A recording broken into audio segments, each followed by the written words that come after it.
Everyone, चलिए जानते हैं आज स्वामी विवेकानंद और उनकी जीवन गाथा।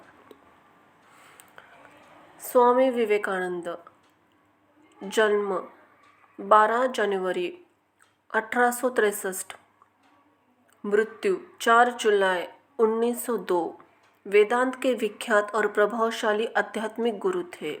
उनका वास्तविक नाम नरेंद्र नाथ दत्त था। उन्होंने अमेरिका में स्थित शिकागो में सन 1893 में आयोजित विश्व धर्म महासभा में भारत की ओर से सनातन धर्म का प्रतिनिधित्व किया था। भारत का आध्यात्मिकता से परिपूर्ण वेदांत दर्शन अमेरिका और यूरोप के हर एक देश में स्वामी विवेकानंद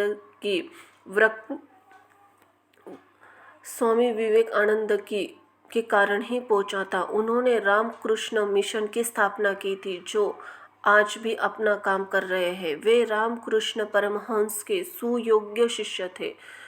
उन्हें 2 मिनट का समय दिया गया था, किंतु उन्हें प्रमुख रूप से उनके भाषण का आरंभ मेरे अमेरिकी बहनों एवं भाइयों के साथ करने के लिए जाना जाता है। उनके संबोधन के ये प्रथम वाक्य ने सबका दिल जीत लिया था। कलकत्ता में एक कुलीन बंगाली कार्यस्थ परिवार में जन्मे विवेकानंद आध्यात्मिकता की ओर झुके हुए थे। वे अपने गुरु रामकृष्ण देव से काफ़ी प्रभावित थे। उन्होंने सीखा कि सारे जीवों में स्वयं परमात्मा का ही अस्तित्व है, इसलिए मानव जाति अथेयथ जो मनुष्य दूसरे ज़रूरतमंदों की मदद करता है या सेवा द्वारा परमात्मा की भी सेवा की जा सकती है। रामकृष्ण की मृत्यु के बाद विवेकानंद ने बड़े पैमाने पर भारतीय उपमहाद्वीप की यात्रा की और ब्रिटिश भारत में तत्कालीन स्थितियों प्रत्यक्ष ज्ञान प्राप्त किया। बाद में विश्व संसद 1893 में भारत का प्रतिनिधित्व करने संयुक्त राज्य अमेरिका के लिए प्रस्थान किया। विवेकानंद ने संयुक्त राज्य अमेरिका, इंग्लैंड और यूरोप में हिंदू दर्शन के सिद्धांतों का प्रसार किया। कई सार्वजनिक और निजी व्याख्यानों का आयोजन किया। भारत में विवेकानंद को देशभक्त सन्यासी के रूप में जाना जाता है और उनके जन्मदिन को राष्ट्रीय युवा दिवस के रूप में मनाया जाता है। उनकी कुछ प्रसिद्ध कहानियां हैं। लक्ष्य पर ध्यान केंद्रित करना। एक बार स्वामी विवेकानंद अपने आश्रम में सो रहे थे कि तभी एक व्यक्ति उनके पास आया जो बहुत ही दुखी था और आते ही स्वामी विवेकानंद के चरणों में गिर पड़ा और बोला, महाराज, मैं अपने जीवन में खूब मेहनत करता हूँ और हर काम खूब मन लगाकर करता हूँ, फिर भी आज तक मैंने कभी सफल व्यक्ति बन नहीं पाया।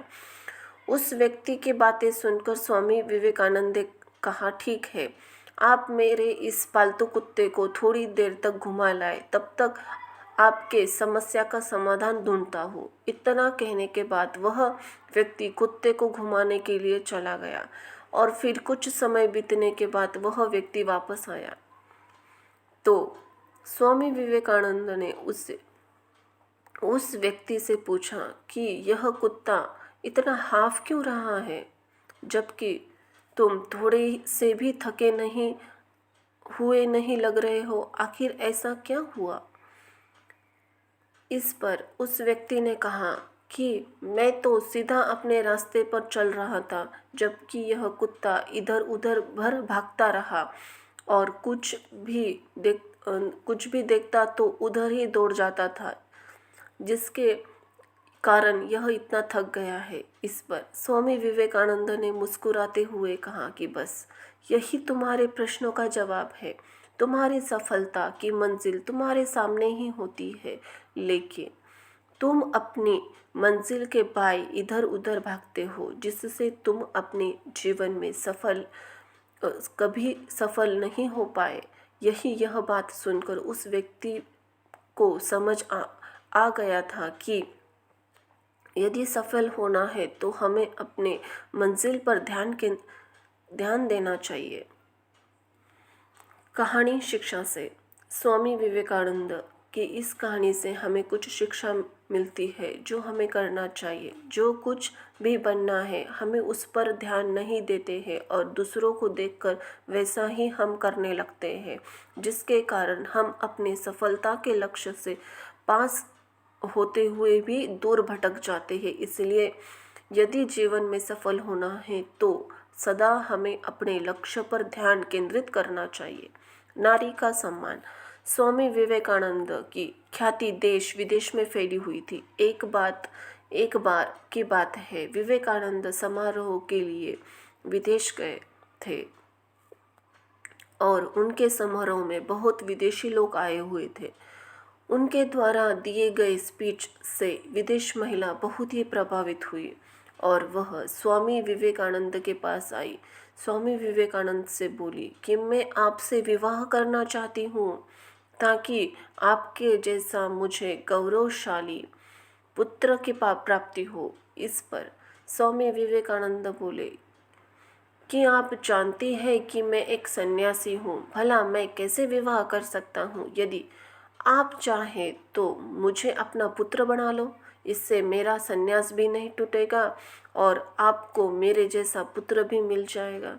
यह बात सुनते ही विदेशी महिला अपने विवेकानंद के चरणों में गिर पड़ी और बोली, आप धन्य हैं, आप ईश्वर के समान हैं जो किसी भी परिस्थिति में अपने धर्म के मार्ग से विचलित नहीं होते हैं। कहानी से शिक्षा। स्वामी विवेकानंद, इस कहानी से हमें यह शिक्षा मिलती है कि सच्चा पुरुष वही होता है जो हर परिस्थिति में नारी का सम्मान करे।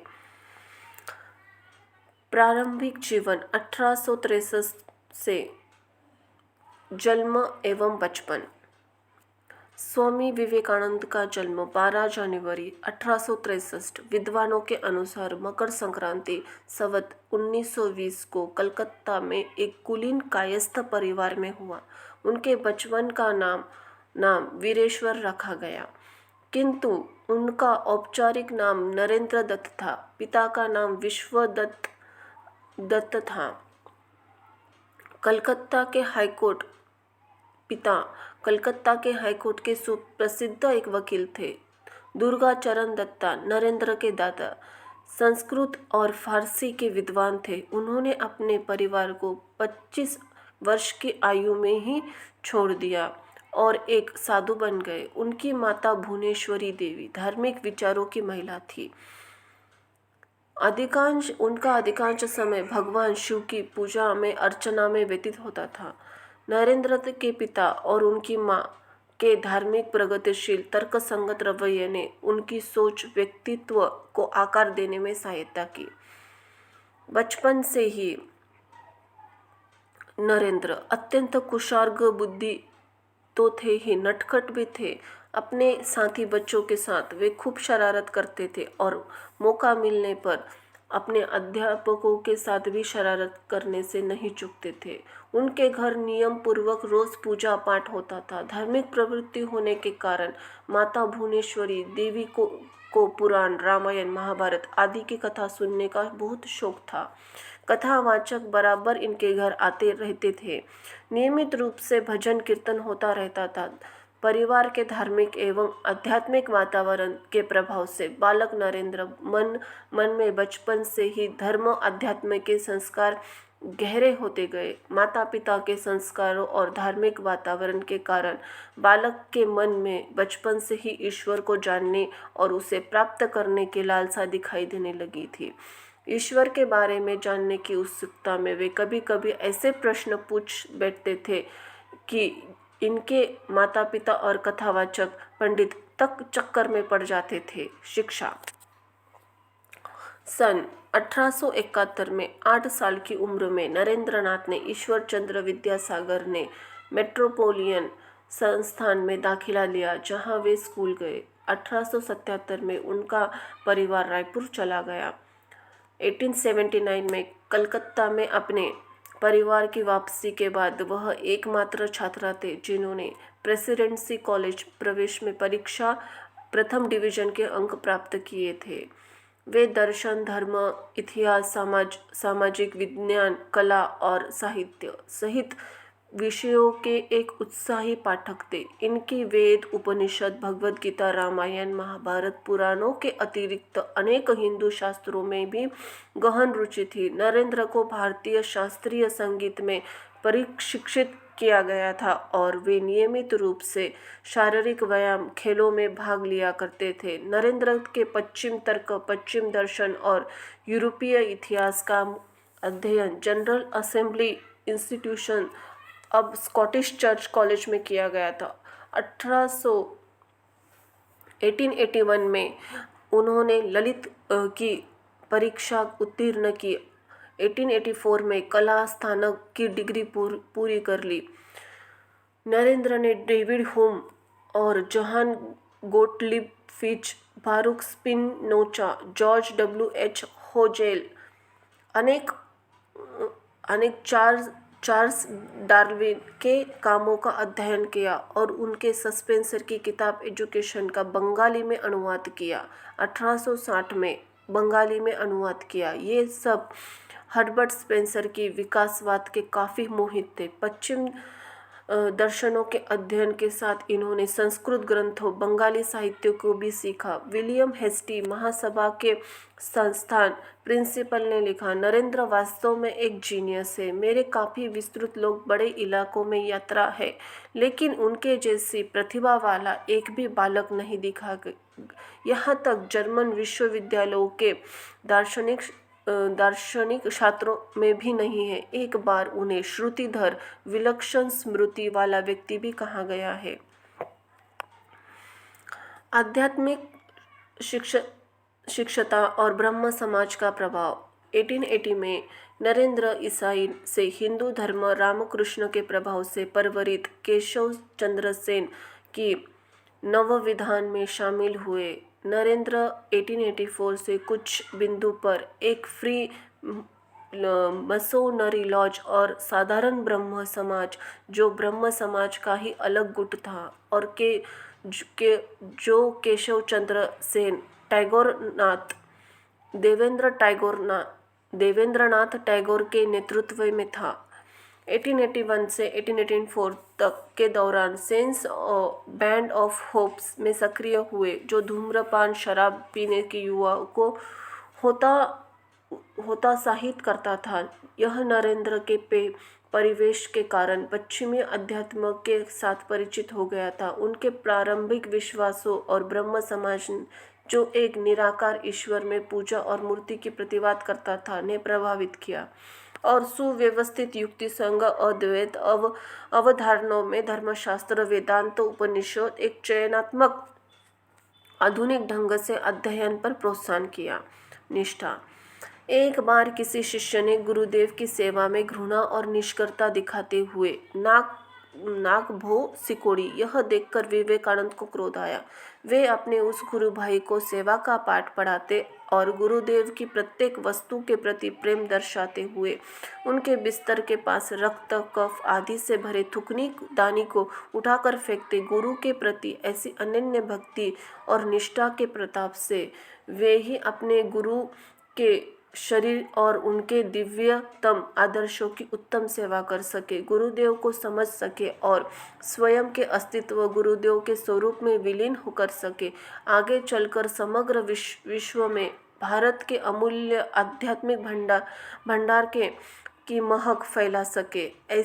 ऐसी थी उनके महान व्यक्तित्व की नींव, गुरु भक्ति, गुरु सेवा और गुरु के प्रति अनन्य निष्ठा, जिसका परिणाम सारे संसार ने देखा।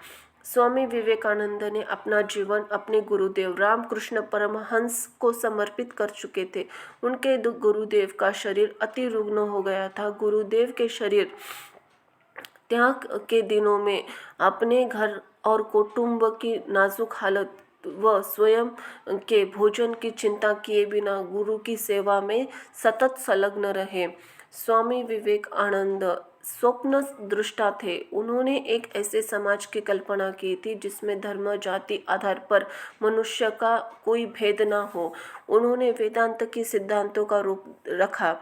अध्यात्मवाद बनाम भौतिकवाद के विवाद में पड़ा भी जा सकता है कि समता सिद्धांत का जो आधार विवेकानंद ने उसे संबल बौद्धिक आधार शायद ही ढूंढा जा सके। विवेकानंद को युवाओं को से बड़ी आशाएं थी। आज के युवकों के लिए ओजस्वी सन्यासी का एक जीवन एक आदर्श है। उनके नाना का नाम श्री नंदलाल बसु था। सम्मेलन भाषण। मेरे अमेरिकी बहनों और भाइयों, आपने जिस सम्मान और सौहार्द और स्नेह के साथ हम लोगों का स्वागत किया है, उसके प्रति आभार प्रकट करने के निमित्त खड़े होते समय मेरा हृदय अवर्णनीय हर्ष से पूर्ण हो रहा है। संसार में सन्यासियों की सबसे प्राचीन परंपरा और से मैं आपको धन्यवाद देता हूँ। धर्मों की माता और से धन्यवाद देता हूँ। सभी संप्रदायों एवं मतों के कोटि कोटि हिंदुओं की ओर से धन्यवाद देता हूँ। मैं इस मंच पर बोलने वाले उन कतिपय वक्ताओं के प्रति भी धन्यवाद ज्ञापित करता हूँ जिन्होंने प्राचीन के प्रतिनिधियों का उल्लेख करते समय आपको यह बतलाया है कि सुदूर देशों के ये लोग सहिष्णुता का भाव विविध देशों में प्रचारित करने के गौरव का दावा कर रहे हैं। मैं ऐसे एक धर्म का अनुयायी होने का गर्व का अनुभव करता हूँ जिसने संसार को सहिष्णुता तथा सार्वभौम स्वीकृत दोनों की ही शिक्षा दी है। हम सब लोग धर्मों के प्रति केवल सहिष्णुता में ही विश्वास नहीं करते, वरन समस्त धर्मों का सच्चा मान स्वीकार करते हैं। मुझे ऐसे देश की व्यक्ति होने का अभिमान है जिसने इस पृथ्वी के समस्त धर्मों और देशों में उत्पीड़ितों और शरणागतियों का आश्रय दिया हुआ है। मुझे आपको यह बतलाते हुए गर्व होता है कि हमने अपने वृक्ष के उन यहूदियों के विशुद्धतम और अवर्ण विशिष्ट को स्थान दिया है जिसने दक्षिण भारत आकर उसे शरण ली थी। जिस वर्ष उनका पवित्र मंदिर रोमन जाति के अत्याचार धूल से मिला दिया गया था, ऐसे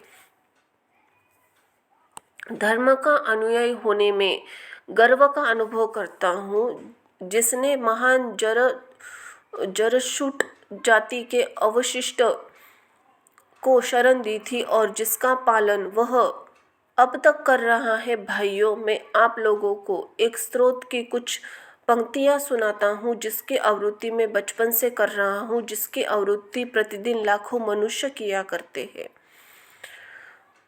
जैसे विभिन्न नदियाँ भिन्न भिन्न स्रोतों से निकलकर समुद्र में मिल जाती है, उसी प्रकार हे प्रभु, भिन्न भिन्न रुचि के अनुसार विभिन्न टेढ़े मेढ़े अथवा सीधे रास्ते जाने वाले लोग अंत ही मुझ में ही आकर मिल जाते हैं। यह सभा जो अभी आयोजित सर्वश्रेष्ठ पवित्र सम्मेलनों में से एक है, स्वतः ही गीता के इस अद्भुत उपदेश का प्रतिपादन एवं जगत के प्रति उसकी घोषणा करती है। अर्थात जो कोई भी मेरी ओर आता है, चाहे वो किसी प्रकार से हो, मैं उसे प्राप्त कर लेता हूँ। जो विभिन्न मार्ग द्वारा प्रयत्न करते हुए अंत ही मेरी ओर ही आते हैं। सांप्रदायिकता, हठ धर्मता और उनकी विभत्स वंशधर धर्मता इस सुंदर पृथ्वी पर बहुत समय तक राज्य कर चुकी है। वे पृथ्वी को हिंसा से भरती रही है, उसको बारंबार मानवता के रक्त से नहलाती रही है, सभी को ध्वस्त करते हुए पूरे के पूरे देशों को निराशा के गर्त में डालती रही है। यदि ये विभत्स दानवी शक्तियाँ न होती तो मानव समाज की अवस्था से कहीं अधिक उन्नत हो गया होता, पर अब उनका समय आ गया है। मैं आंतरिक रूप से आशा करता हूँ कि आज सुबह इस सभा के सम्मान में जो घंटा ध्वनि हुई वह सर्वधर्मान का तलवार लेखनी के द्वारा होने वाली सभी उत्पीड़नों का तथा एक लक्ष्य की ओर अग्रसर होने वाली मानविक की पारस्परिक कटुता का मृत्यु निदान सिद्ध हो। यात्राएं। 25 वर्ष की अवस्था में नरेंद्र ने गेरुआ वस्त्र धारण कर लिए थे। तत्पश्चात उन्होंने पैदल ही पूरे भारतवर्ष की यात्रा की। विवेकानंद ने 31 मई 1893 को अपनी यात्रा शुरू की थी और जापान से कई शहरों नागासाकी, कोम्बे, योकोहामा, ओसाका, क्योटो और टोक्यो समेत का दौरा किया। चीन, कनाडा होते हुए अमेरिका से शिकागो तक पहुंचे। 1893 में शिकागो से अमेरिका में विश्व धर्म परिषद हो रही थी। स्वामी विवेकानंद उसमें भारत के प्रतिनिधि के रूप में पहुंचे। यूरोप, अमेरिका में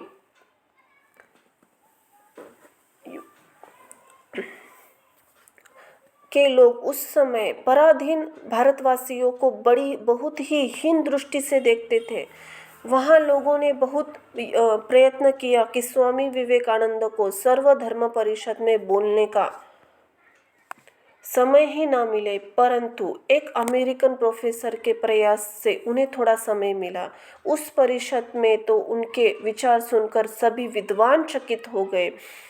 फिर तो अमेरिका में उनका अत्यधिक स्वागत हुआ। वहाँ उनके भक्तों का एक बड़ा समुदाय बन गया। 3 वर्ष वे अमेरिका में रहे और वहाँ के लोगों को भारतीय तत्वज्ञान की अद्भुत ज्योति प्रदान की। उनकी वक्तृत्व शैली और ज्ञान को देखते हुए वहाँ की मीडिया ने उन्हें साइकोलिक हिंदू का नाम दिया। आध्यात्मिक विद्या और भारतीय दर्शन के बिना विश्व अनाथ हो जाएगा, यह स्वामी विवेकानंद का दृढ़ विश्वास था। अमेरिका में उन्हें रामकृष्ण मिशन की अनेक शाखाएं स्थापित की। अनेक अमेरिकी विद्वानों ने उनका शिष्यत्व ग्रहण किया। वे सदा अपने को गरीबों का सेवक कहते थे। भारत के गौरव देश देशांतर में उज्जवल करने के लिए उन्होंने सदा प्रयत्न किया। विवेकानंद जी का योगदान तथा महत्व।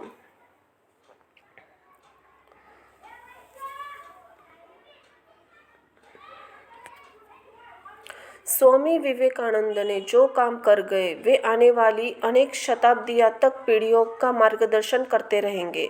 30 वर्ष की आयु में स्वामी विवेकानंद ने शिकागो, अमेरिका में विश्व धर्म सम्मेलन हिंदू धर्म प्रतिनिधित्व किया और उसे सार्वभौमिक पहचान दिलवाई। गुरुदेव रविंद्रनाथ ठाकुर ने एक बार कहा था, यदि आप भारत को जानना चाहते हैं तो विवेकानंद को पढ़िए। उनमें आप सब कुछ सकारात्मक पाएंगे, कुछ भी नकारात्मक नहीं है। रोमा रोला ने उनके बारे में कहा था, उनके द्वितीय होने की कल्पना भी कभी असंभव है। वे जहाँ भी गए सर्वप्रथम ही रहे। हर कोई उन्होंने अपनी नेता का दिग्दर्शन करता था। वे ईश्वर के प्रतिनिधि थे और सब पर प्रभुत्व प्राप्त कर लेना ही उनकी विशिष्टता थी। हिमालय प्रदेश में एक बार एक अनजानी यात्री उन्हें देखकर ठिठक कर रुक गया और आश्चर्यपूर्वक चिल्ला उठा, शिव! यह ऐसा हुआ मानो उस व्यक्ति ने आराध्य देव ने अपना नाम उनके माथे पर लिख दिया हो। वे केवल संत ही नहीं, एक महान देशभक्त, वक्ता, विचारक, लेखक, एक मानव प्रेमी भी थे। अमेरिका से लौटकर उन्होंने देशवासियों से आह्वान करते हुए कहा था, नया भारत निकलने पड़े मोची की दुकान से, भंड भुजे की भाड़ से, कारखाने से, हाट से, बाजार से निकल पड़े झाड़ियों, जंगलों, पहाड़ और पर्वतों से। और जनता ने स्वामी की पुकार का उत्तर दिया। वह गर्व के साथ निकल पड़ी। महात्मा गांधी को आज़ादी में जनसमर्थन मिला। वह विवेकानंद के आह्वान का फल था। इसी प्रकार भारतीय स्वतंत्रता संग्राम में के एक प्रमुख प्रेरणा स्रोत बने।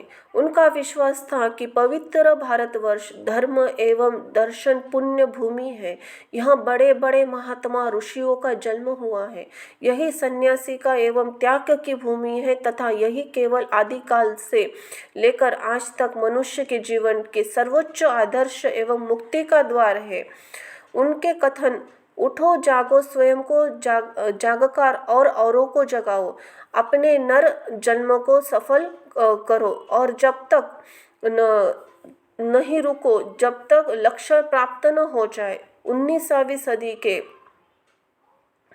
आखिरी वर्षों में विवेकानंद ने लगभग सहस्त्र या हिंसक क्रांति के जरिए देश को आज़ाद करना चाहते थे, परंतु उन्हें जल्द ही विश्वास हो गया था कि परिस्थितियों उन इरादों के लिए अभी परिपक्व नहीं है। इसके बाद ही विवेकानंद ने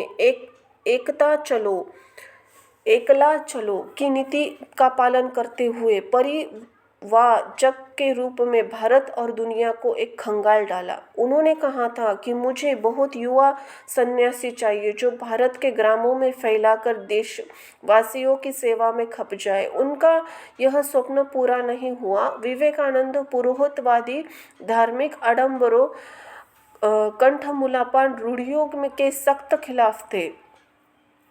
उन्होंने धर्म को मनुष्य की सेवा के केंद्र में रखकर आध्यात्मिक चिंतन किया था।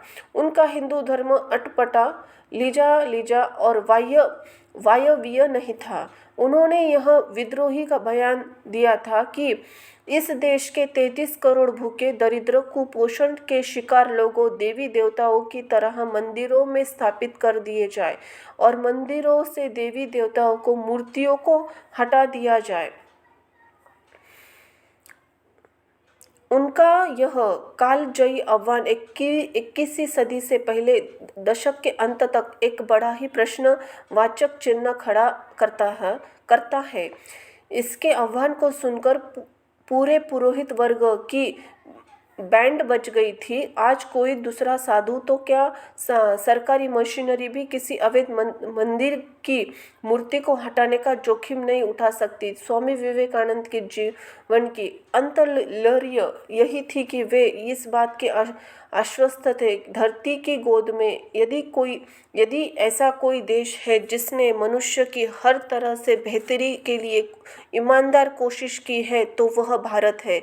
उन्होंने पुरोहितवाद, ब्राह्मणवाद, धार्मिक कर्मकांड और रूढ़ियों की खिल्ली भी उड़ाई। लगभग आक्रमणकारी भाषा में विसंगतियों के खिलाफ युद्ध भी किया। उनकी दृष्टि में हिंदू धर्म के सर्वश्रेष्ठ चिंतकों और विचारों का निचोड़ पूरी दुनिया के लिए ईर्ष्या अब भी ईर्ष्या का विषय है। स्वामी ने संकेत दिया था कि विदेशों में भौतिक समृद्धि तो है और उसकी भारत को ज़रूरत भी है, लेकिन हमें याचक नहीं बनना चाहिए। हमारे पास उससे ज़्यादा बहुत कुछ है जो हम पश्चिम को दे सकते हैं। पश्चिम तो उसकी बेसाख्ता का ज़रूरी है। यह स्वामी विवेकानंद अपने देश की धरोहर के लिए दंभ बड़ालोपन नहीं किया था। यह एक वेदांती साधु भारतीय सभ्यता, संस्कृति, तटस्थ, वस्तुपरक और मूल्यगत आलोचना थी। 20वीं सदी के बाद इतिहास में उसी पर मुहर लगाई। मृत्यु। विवेकानंद जी ओसावी सारगर्भित व्याख्यानों की प्रसिद्धि विश्व भर में है। जीवन के अंतिम दिन उन्होंने शुक्ल यजुर्वेद की व्याख्या की और कहा, एक और विवेकानंद चाहिए और यह समझाने के लिए विवेकानंद ने अब तक क्या किया है।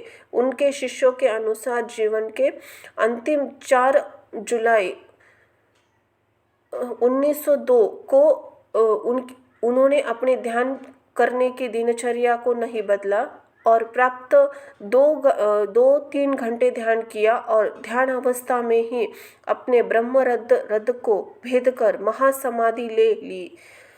बेलूर में गंगा तट पर चंदन की चिता पर उनकी अंत्येष्टि की। इसी गंगा के तट दूसरी ओर उनके गुरु रामकृष्ण परमहंस की 16 वर्ष पूर्व अंतिम संस्कार हुआ था। उन्होंने शिष्यों और अनुयायी के उनकी स्मृति वहाँ एक मंदिर बनवाया। समूचे विश्व में विवेकानंद तथा उनके गुरु रामकृष्ण संदेशों के प्रचार के लिए 130 से अधिक केंद्रों की स्थापना की। इनका एक प्रसिद्ध कथन, उठो जागो, लक्ष्य की प्राप्ति तक मत रुको। विवेकानंद शिक्षा दर्शन। स्वामी विवेकानंद मेकाले द्वारा प्रतिदिन उस समय प्रचलित अंग्रेजी शिक्षा व्यवस्था से विरोधी थे, क्योंकि इस शिक्षा का उद्देश्य सिर्फ बाबुओं की संख्या बढ़ाना था। वह ऐसी शिक्षा चाहते हैं जिससे बालक सर्वांगीण विकास हो सके। बालक की शिक्षा का उद्देश्य उसको आत्मनिर्भर बनाकर अपने पैरों पर खड़ा करना है। विवेकानंद ने प्रचलित शिक्षा निदेशात्मक शिक्षा संज्ञा देते हुए कहा कि आप उस व्यक्ति को शिक्षित मानते हैं जिसने कुछ परीक्षाएं उत्तीर्ण कर ली हो तथा जो अच्छे भाषण दे सकता हो, पर वास्तविकता यही है जो शिक्षा जनसाधारण को जीवन संघर्ष के लिए तैयार नहीं करती, जो चारित्र निर्माण नहीं करती, जो समाज सेवा की भावना विकसित नहीं करती तथा जो शेर जैसा साहस पैदा नहीं कर सकती, ऐसी शिक्षा से क्या लाभ। अंत ही स्वामी सिद्धांतिक शिक्षा के पक्ष में नहीं थे। वे व्यवहारिक शिक्षा को व्यक्ति के लिए उपयोगी मानते थे। व्यक्ति की शिक्षा उसे भविष्य के लिए तैयार करती थी। इसलिए शिक्षा में उन तत्वों का होना आवश्यक है जो उसके भविष्य के लिए महत्वपूर्ण हो। स्वामी विवेकानंद ने शब्दों में तुमको कार्य के सभी क्षेत्रों में व्यवहारिक बनना पड़ेगा, सिद्धांतों के ढेरों ने संपूर्ण देश का विनाश कर दिया है। स्वामी शिक्षा द्वारा लौकिक परलौकिक दोनों जीवन के लिए तैयार होना चाहते थे। लौकिक दृष्टि से शिक्षा संबंध में उन्होंने कहा, हमें ऐसी शिक्षा चाहिए जिससे चरित्र गठन हो, मन में बल पड़े, बुद्धि का विकास हो और व्यक्ति स्वावलंबी बने। परलौकिक दृष्टि से उन्हें कहा कि शिक्षा मनुष्य की अंतर्निहित पूर्णता की अभिव्यक्ति है। स्वामी विवेकानंद के शिक्षा दर्शन के आधारभूत सिद्धांत अत्यंत महत्वपूर्ण और प्रसिद्ध सिद्धांत है। ये शिक्षा ऐसी हो जिससे बालक शारीरिक, मानसिक और एवं आत्मिक विकास कर सके। शिक्षा ऐसी हो जिससे बालक के चरित्र का निर्माण हो, मन का विकास हो और बुद्धि विकसित हो तथा बालक आत्मनिर्भर बने। बालक एवं बालिका दोनों को समान शिक्षा देनी चाहिए। धार्मिक शिक्षा पुस्तकों द्वारा न देकर आचरण एवं संस्कारों द्वारा देनी चाहिए। पाठ्य पुस्तक में लौकिक एवं परलौकिक दोनों प्रकार के विषयों को स्थान देना चाहिए।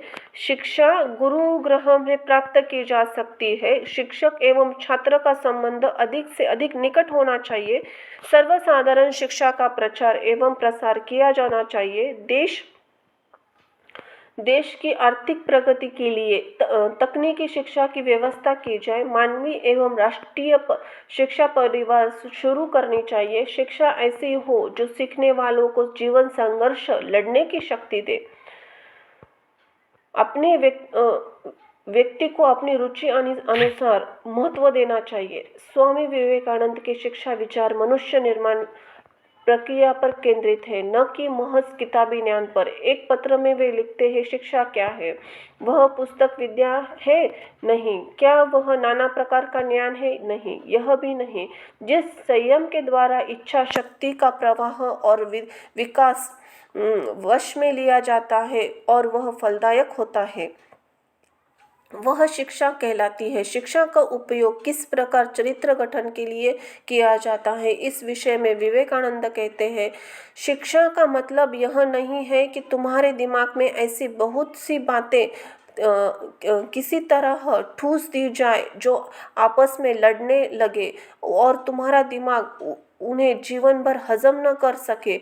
जिस शिक्षा हम अपना जीवन निर्माण कर सके, मनुष्य बन सके, चरित्र गठन कर सके और विचारों का सामंजस्य कर सके, वही वास्तव में शिक्षा कहलाने के योग्य है। यदि तुम 5 भावों को हजम कर तदनुसार जीवन चरित्र गठित कर सके तो तुम्हारी शिक्षा उस आदमी के अपेक्षा से बहुत अधिक है जिसने एक पूरी की पूरी लाइब्रेरी कंठस्थ कर ली है।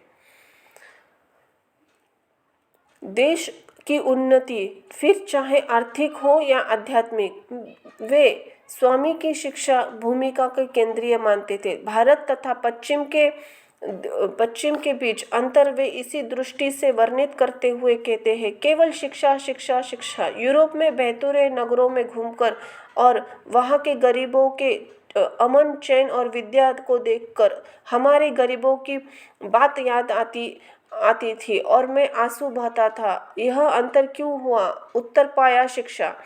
स्वामी विवेकानंद का विचार था कि उपयुक्त शिक्षा के माध्यम से व्यक्तित्व विकसित होना चाहिए और चरित्र की उन्नति होनी चाहिए। सन 1900 में लॉस एंजिल्स कैलिफोर्निया में दिए गए व्याख्यान में स्वामी ने यह बात सामने रखते हमारी सभी प्रकार की शिक्षाओं का उद्देश्य तो मनुष्य के इसी व्यक्तित्व का निर्माण होना चाहिए, परंतु इसके विपरीत हम तो केवल बाहर से पॉलिश करने का ही प्रयत्न करते हैं। यदि भीतर से कुछ सार न हो तो बाहरी रंग चढ़ाने से क्या लाभ? शिक्षा का लक्ष्य अथवा उद्देश्य तो मनुष्य का विकास ही है। स्वामी विवेकानंद के अनमोल वचन जीवन के बारे में। उठो, जागो और तब तक नहीं रुको जब तक लक्ष्य प्राप्त नहीं हो जाता। हर आत्मा ईश्वर से जुड़ी है। करना यही है कि हम इसकी दिव्यता को पहचाने, अपने आप को अंदर या बाहर से सुधार कर कर्म, पूजा, अंतर्मन या जीवन दर्शन, इनमें से किसी एक या सब से ऐसा किया जा सकता है और फिर अपने आप को खोल दे। यही सभी धर्मों का सारांश है। मंदिर, परंपराएं, किताबें या पढ़ाई, ये सब इसी से ही कम महत्वपूर्ण है।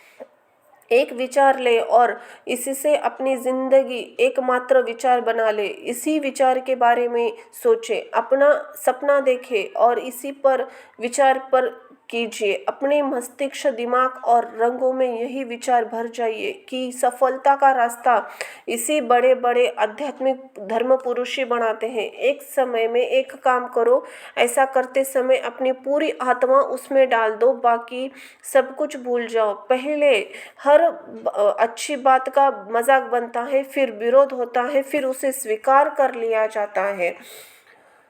एक अच्छे चरित्र का हजारों बार ठोकर खाने के निर्माण हजारों बार ठोकर खाने के बाद होता है। एक अच्छे चरित्र का निर्माण हजारों बार ठोकर खाने के बाद होता है। खुद को कमजोर समझना सबसे बड़ा पाप है। सत्य को 1000 तरीकों से बताया जा सकता है, फिर भी वह एक सत्य ही होगा। बाहरी स्वभाव केवल अंदरूनी स्वभाव का बड़ा रूप है। विश्व का एक विशाल व्यायामशाला है जहाँ हम खुद को मजबूत बनाने के लिए आते हैं। शक्ति एक जीवन है, निर्बलता मृत्यु है, विस्तार जीवन है, संकुचन मृत्यु है, प्रेम जीवन है, द्वेष मृत्यु है। जब तक आप खुद पर विश्वास नहीं करते तब तक आप भगवान पर विश्वास नहीं कर सकते। जो कुछ तुम्हें कमजोर बनाता है, शारीरिक, बौद्धिक, मानसिक, उसे जहर की तरह त्याग दो। जो कुछ तुमको कमजोर बनाता है, शारीरिक, बौद्धिक और मानसिक, उसे जहर की तरह त्याग दो। विवेकानंद ने कहा था, चिंतन करो, चिंता नहीं, नए विचार को जन्म दो। जब हम जो बोते हैं वो काटते हैं। हम स्वयं को अपने भाग्य का निर्माता है। इसी तरह स्वामी विवेकानंद की जीवन गाथा। धन्यवाद।